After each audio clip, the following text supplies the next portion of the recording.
রাশেদ নামের এক যুবক ছিল। বাবা মারা যাওয়ার আগে তাকে একটি ছোট্ট চিঠি দিয়েছিলেন তার বাবা। চিঠির উপরে লেখা আছে, যখন মনে হবে জীবনে ভেঙে পড়েছ, তখন আল্লাহর ঘরের সামনে এই চিঠিটা তুমি করবে। বছর কেটে গেল, মাস কেটে গেল, জীবনের সমস্যা ও দুশ্চিন্তা, খাবার, চাকরি, সংসার সব কিছু সেই রাশেদ হতাশ হয়েছিল। একদিন সে উমরা করতে গেল। কাবা শরীফের সামনে দাঁড়িয়ে সেই বাবার পুরনো চিঠিটা রাশেদ খুলল।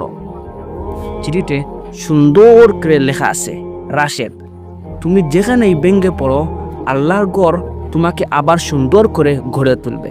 চিঠিটা পড়া শেষ হতেই রাশেদের চোখ বেয়ে জল গড়িয়ে পড়ল। সেই মুহূর্তে রাশেদের মনে হলো তার বাবা তো নেই, কিন্তু আল্লাহ একজন তো আছেন। কাবার দিকে তাকিয়ে সে হাত তুলল এবং আল্লাহকে বলল, হে আল্লাহ, আমার ভাঙ্গা মনটা আপনার দ্বারাই ঠিক হবে। আপনিই একমাত্র ঠিক করতে পারবেন। যেমন ভাঙ্গা হাড়ি খামারের হাতে ফিরে গেলে নতুন রূপ পায়, তেমনি ভাঙ্গা হৃদয় আল্লাহর ঘরের সামনে ফিরে গেলে নতুন করে আলো পায়। কাবা শুধু তাওয়াফের জায়গা নয়, এটা ভেঙে যাওয়া আল্লাহর চিকিৎসালয়। মানুষের সান্ত্বনা শেষ হয়, কিন্তু আল্লাহর সান্ত্বনা জীবনেই কখনো শেষ হয় না।